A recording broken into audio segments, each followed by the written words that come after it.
ginagawa ng Diyos sa mga tao. Sa panlabas ay mukha itong pag-uugnayan sa pagitan ng mga tao, na para bang mula sa pagsasaayos ng tao o mula sa panggugulo ng tao. Ngunit sa likod ng mga eksena, ang bawat hakbang ng gawain at lahat ng nangyayari ay isang pustahan na ginawa ni Satanas sa harap ng Diyos, at hinihingi sa mga tao na manindigan sa kanilang patutuo sa Diyos. Gaya ng si Job ay sinubok, halimbawa sa likod ng mga eksena, nakikipagpustahan si Satanas sa Diyos.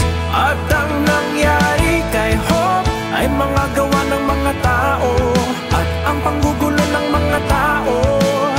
Sa likod ng bawat hakbang ng gawaing ginagawa ng Diyos sa inyo ay ang pakikipagpustahan ni Satanas sa Diyos.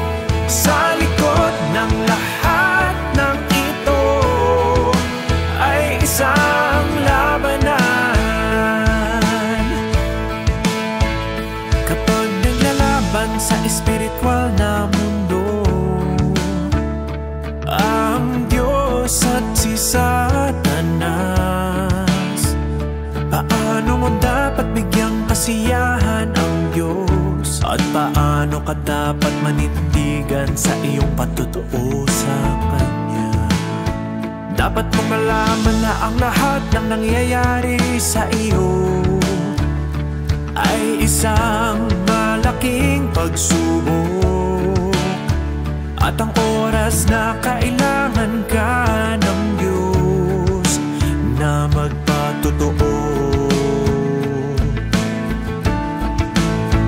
Bagamat maaaring hindi mo kamahalaga ang mga ito sa panlabas, kapag nangyayari ang mga bagay na ito, ipinakikita ng mga ito kung mahal mo ba o hindi ang Diyos. Kung mahal mo, makakapanindigan ka sa iyong patutuo sa Kanya. At kung hindi mo naisagawa ang pagmamahal sa Kanya, ipinapakita nito na ikaw ay hindi isang tao nagsasagawa ng